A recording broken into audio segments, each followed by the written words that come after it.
नमस्कार दोस्तों, मेरा नाम है अंशुमन नायक और आप सभी का बहुत बहुत स्वागत है इंडियन डिफेंस न्यूज के डिफेंस टॉक सीरीज में, जहां पर हम रोज नए नए डिफेंस अपडेट्स के बारे में बात करते हैं। तो चलिए देर ना करते हुए आज की वीडियो शुरू करते हैं।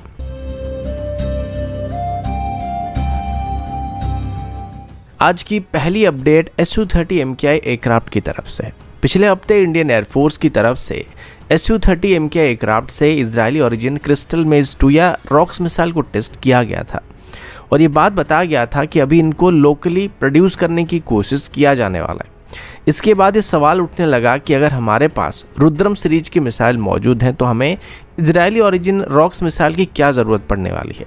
और कल DRDO की तरफ से बात बताया गया था कि अभी DRDO की तरफ से सुखोई में रुद्रम 3 मिसाइल को इंटीग्रेट करने की कोशिश किया जा रहा है, लेकिन फिर भी वही सवाल चल रहा है कि अगर रुद्रम 2 और रुद्रम 3 जैसे मिसाइल सुखोई में इंटीग्रेट किए जा सकते हैं तो इजरायली ओरिजिन सिस्टम को इस्तेमाल करने का क्या ज़रूरत है। इस पर इंडियन एयरफोर्स के कुछ ऑफिशियल्स का कहना है कि रुद्रम 3 एक लॉन्ग रेंज की हाइपरसोनिक बैलिस्टिक मिसाइल है जिसे खास करके दुश्मन की high value target, air defence system, command centre जैसे लोकेशन को नष्ट करने के लिए इस्तेमाल किया जाएगा। लेकिन रॉक्स मिसाइल की बात करें तो इसका रेंज 250 किलोमीटर तक होने वाला है, जिसको इंडियन एयरफोर्स की तरफ से सेकेंडरी टारगेट को हिट करने के लिए इस्तेमाल किया जा सकता है। इंडियन एयरफोर्स का कहना है कि रुद्रम सीरीज की जो मिसाइल्स है उनके मुकाबले, खास करके रुद्रम 2 और रुद्रम 3 के मुकाबले इसका कॉस्ट कम पड़ने वाला है, जिस वजह से इनको अगर एक साथ मिलाकर ऑपरेट किया जाएगा तो हमें ये फायदा होने वाला है। लेकिन एक चीज यहाँ पे कन्विंसिंग नहीं लग रहा है कि अगर रुद्रम 2 मिसाइल की रेंज 300 किलोमीटर और रॉक्स मिसाइल की रेंज 250 किलोमीटर, तो ये लगभग सेम स्टैंडर्ड के मिसाइल होने वाले हैं और रुद्रम 2 मिसाइल रॉक्स मिसाइल के मुकाबले बेहतर स्टैंड अप स्ट्राइक कैपेबिलिटी को प्रोवाइड करने वाला है और ये दोनों लगभग सेम कैटेगरी की मिसाइल भी बनने वाले। तो हम रुद्रम 3 को प्राइमरीली लॉन्ग रेंज टारगेट को डिस्ट्रॉय करने के लिए इस्तेमाल करने के बाद रॉक्स मिसाइल के बदले रुद्रम 2 को भी सेकेंडरी टारगेट को डिस्ट्रॉय करने के लिए इस्तेमाल कर सकते हैं और ये दोनों इंडिजिनस सिस्टम होने वाले हैं। और ये बात भी कन्विंसिंग नहीं लग रहा है कि एक इम्पोर्टेड सिस्टम जिसे मेक इन इंडिया स्कीम के अंदर भारत में लोकली प्रोड्यूस करने की कोशिश किया जा रहा है, ये एक इंडिजिनस सिस्टम के मुकाबले सस्ता पड़ने वाला है, क्योंकि आज तक जितने भी इम्पोर्टेड सिस्टम्स हैं वो इंडिजिनस सिस्टम के मुकाबले महंगे पाए गए हैं। Same Israeli origin derby missile की बात करें तो इसका रेंज 50 किलोमीटर है, लेकिन इसका यूनिट कॉस्ट लगभग $1.2 मिलियन है। वहीं पर अगर अस्त्र मार्क 1 मिसाइल की बात करें तो इसका यूनिट कॉस्ट लगभग $1.1 मिलियन, लेकिन इसका रेंज 90 से 110 किलोमीटर तक होने वाली है, जिससे साफ है कि हमारी कोई भी इंडिजिनस सिस्टम किसी भी इंपोर्टेड सिस्टम से सस्ता ही पड़ने वाला है। लेकिन अगर इंडियन एयरफोर्स को लगता है कि रॉक्स मिसाइल की उनको जरूरत है तो वो यकीनन इसको एक्वायर कर सकते हैं। अगला update multi role combat aircraft की टेंडर को लेके है। इलेक्शन के बाद अगर इंडियन एयरफोर्स की कोई टेंडर सबसे पहले फाइनल होने की उम्मीद किया जा रहा है तो वो मल्टी रोल कॉम्बैट एयरक्राफ्ट की टेंडर होने वाली है। और अभी इसमें रशिया की बात करें तो रशिया बहुत ही वीकर साइड में मौजूद है, क्योंकि अभी तक इस टेंडर में रशिया की तरफ से भारत को 2 एयरक्राफ्ट को ऑफर किया गया था।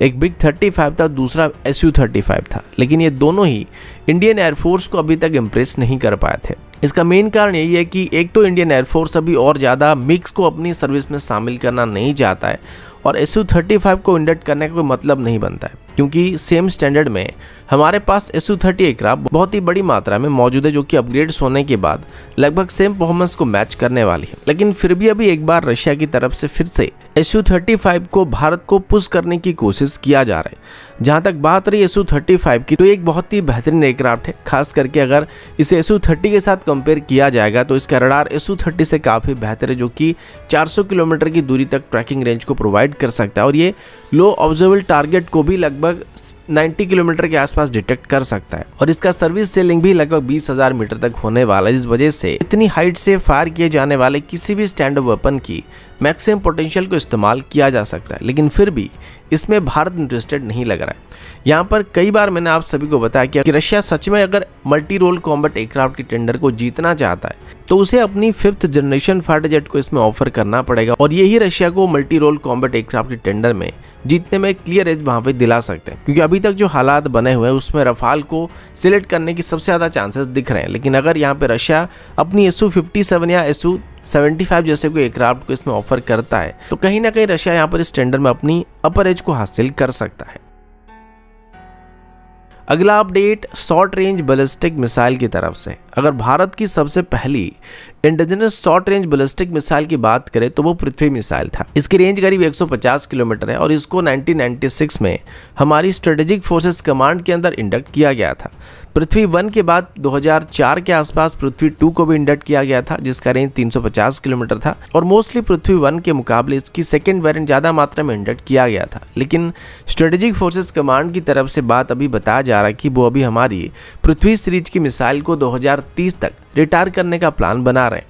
इसका मेन कारण यही है कि पहले के जो ये मिसाइल थे इनकी एक्यूरेसी वर्तमान की मॉडर्न मिसाइल से या डीआरडीओ की तरफ से डेवलप किए जाने वाले वर्तमान की मिसाइल के मुकाबले काफ़ी खराब है। और सबसे बड़ा प्रॉब्लम ये है कि इसमें लिक्विड फ्यूल का इस्तेमाल किया जाता था और लिक्विड फ्यूल को मेंटेन करना थोड़ा मुश्किल काम है। और अभी के हमारे जितने भी नए बैलिस्टिक मिसाइल डेवलप किए जा रहे हैं फिर डेवलप किए जा चुके हैं वो सभी सॉलिड फ्यूल बेस्ड सिस्टम है, जिनको बनाना आसान होता है, मेंटेन करना आसान होता है और इस्तेमाल करना भी आसान होता है। साथ ही इनका रेंज भी बेहतर होता है क्योंकि हल्के होते हैं। और इसी वजह से अभी पृथ्वी 1 और पृथ्वी 2 जैसे मिसाइल को 2030 के बाद ऑफिशियली रिटायर करने का फैसला किया जा रहा है, जिनको आगे चल के रिसेंटली डेवलप किए गए सॉलिड फ्यूल बेस्ड प्रलय मिसाइल से रिप्लेस किया जाएगा। अब एक ही मिसाइल से पृथ्वी 1 और पृथ्वी 2 मिसाइल को इस वजह से रिप्लेस किया जाएगा क्योंकि प्रलय मिसाइल की रेंज 150 किलोमीटर से लेके 500 किलोमीटर तक होने वाली है, जिसे मिशन के हिसाब से एडजस्ट किया जा सकता है। और सॉलिड फ्यूल बेस्ड सिस्टम होने की वजह से इसको मेंटेन करना बहुत आसान है और इसको डिप्लॉय करना भी बहुत आसान है। इसके अलावा इसकी एक्यूरेसी भी पृथ्वी 1 और पृथ्वी 2 जैसे मिसाइल के मुकाबले कई गुना बेहतर है, जिस वजह से इन दोनों को अभी रिप्लेस करने के लिए इसका इस्तेमाल करने का फैसला किया गया है। अगला अपडेट इंडियन नेवी की तरफ से है। इंडियन नेवी की तरफ से अभी अपनी कुछ मेजर शिप्स को अपग्रेड करने का फैसला किया गया है, जिसमें हमारा एयरक्राफ्ट कैरियर विक्रमादित्य भी शामिल हो सकता है। अब फिलहाल इंडियन नेवी के जितने भी मॉडर्न वेसल्स हैं वो सभी मेनली डीजल इंजन से चलते हैं, जो कि पुराने स्टीम पावर इंजन से बेहतर परफॉर्मेंस और मेंटेनेंस फ्रेंडली सिस्टम्स होते हैं। लेकिन अभी भी इंडियन नेवी में कुछ ऐसे पुराने वेसल मौजूद हैं जो कि स्टीम पावर या प्रेशराइज्ड बॉयलर का इस्तेमाल करके ऑपरेट करते हैं। तो अभी इंडियन नेवी की तरफ से ऐसे ही वेसल को मिड लाइफ अपग्रेड के दौरान टीम बेस्ड प्रोपल्शन सिस्टम को completely diesel based propulsion system पर कन्वर्ट करना चाहते हैं। कुछ रिपोर्ट के मुताबिक इस प्रोसेस को इंडियन नेवी की तरफ से इसी साल के अप्रैल से शुरू कर दिया गया है और सबसे पहले इसमें ब्रह्मपुत्र क्लास की एक फ्रिगेट जिसका नाम INS व्यास है उसको अभी अपग्रेड करना स्टार्ट किया जा चुका है। ये वेसल काफ़ी पुरानी हो चुकी थी तो इसको अभी मिड लाइफ अपग्रेड के दौरान कम्प्लीटली मॉडर्न सिस्टम से अपग्रेड किया जाएगा और इसमें काफ़ी वक्त लगने वाला है। और इसकी एंटायर प्रोपल्सन सिस्टम को भी एक डीजल बेस्ड प्रोपल्सन सिस्टम से अभी रिप्लेस किया जाएगा, जिस वजह से इसको कंप्लीट होने में कम से कम 2 साल का समय लगने की उम्मीद किया जा रहा है। इसके बाद आगे चल के INS विक्रमादित्य और INS जलस्वा की भी ऐसी अपग्रेड होने की उम्मीद किया जा रहा है, जिसमें अभी इसमें मौजूद स्टीम प्रोपल्सन सिस्टम को एक डीजल प्रोपल्सन सिस्टम से रिप्लेस किया जा सकता है।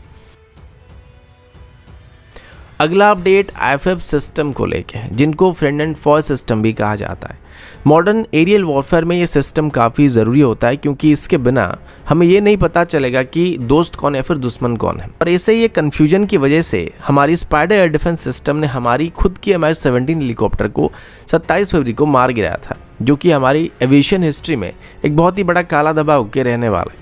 इसी चीज़ को आगे चल के ठीक करने के लिए DRDO की तरफ से एक इंडिजिनस IFF सिस्टम को डेवलप करने का फैसला किया गया था